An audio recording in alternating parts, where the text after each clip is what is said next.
नमस्कार दोस्तों, स्वागत है आपका आपके अपने चैनल फन ट्रिविया हिंदी में, जहां हम आपको विज्ञान, अंतरिक्ष और दुनिया भर के नए तथ्यों से रूबरू कराते हैं। आज का एपिसोड है बेहद खास, क्योंकि हम बात करेंगे उस दिन की जिसने पूरे देश को गर्व से भर दिया। 23 अगस्त। इस दिन को अब राष्ट्रीय अंतरिक्ष दिवस के रूप में मनाया जाता है। यह दिन जुड़ा है उस महान उपलब्धि से जब भारत ने अपने चंद्रयान 3 मिशन के माध्यम से चांद पर सफलतापूर्वक कदम रखा और अंतरिक्ष विज्ञान की दुनिया में एक नया अध्याय जोड़ा। चलिए जानते हैं इस मिशन की गहराई और इसके जरिए मिली महत्वपूर्ण जानकारियों के बारे में। दोस्तों, 23 अगस्त का दिन हमेशा भारतीय अंतरिक्ष इतिहास में स्वर्ण अक्षरों में लिखा जाएगा। इस दिन चंद्रयान 3 मिशन ने चंद्रमा की सतह पर सफलतापूर्वक सॉफ्ट लैंडिंग की और इसरो ने इसे लेकर एक नई मिसाल कायम की।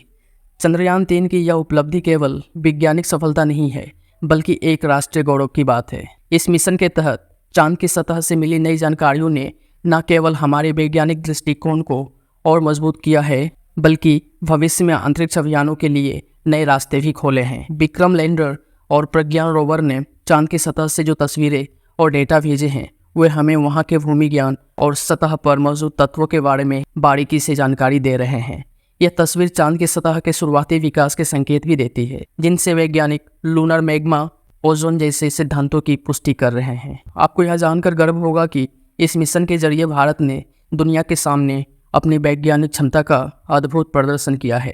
ये सफलताएं न केवल चांद की रहस्यमय सतह को उजागर करती है, बल्कि हमारे अंतरिक्ष अभियानों को और ऊंचाइयों तक ले जाने के लिए प्रेरित करती है। आइए जानते हैं प्रज्ञान रोवर और विक्रम लैंडर का क्या योगदान रहा। प्रज्ञान रोवर और विक्रम लैंडर ने चांद की सतह से अद्भुत जानकारी और उच्च गुणवत्ता की तस्वीरें भेजी हैं। इससे वैज्ञानिकों को चांद के भूगर्भीय संरचना और वहां के तत्वों का विश्लेषण करने का मौका मिला। चंद्रमा की सतह पर मौजूद विभिन्न खनिज और वहां की मिट्टी के अध्ययन से हमें चांद की उत्पत्ति और विकास के बारे में महत्वपूर्ण जानकारी मिली है। इसरो के वैज्ञानिकों ने चंद्रयान 3 मिशन के जरिए एक बड़े वैज्ञानिक सिद्धांतों को भी प्रमाणित किया है। लूनर मैग्मा ओजोन सिद्धांत के अनुसार चांद के प्रारंभिक विकास के समय उसकी सतह पर मैग्मा यानी पिघला हुआ लावा था।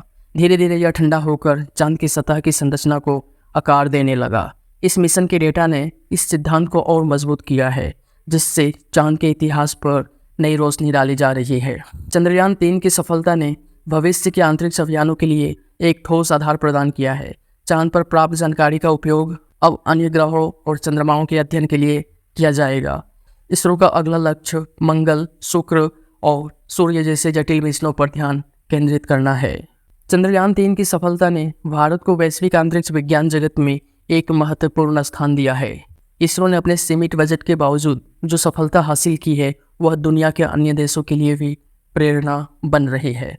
अब भारत अंतरिक्ष विज्ञान में उन देशों की श्रेणी में आ गया है जो चांद पर सफलतापूर्वक मिशन भेज चुके हैं। इसरो की यह सफलता न केवल भारतीय वैज्ञानिकों की मेहनत का परिणाम है, बल्कि यह हर भारतीय के लिए गर्व की बात है।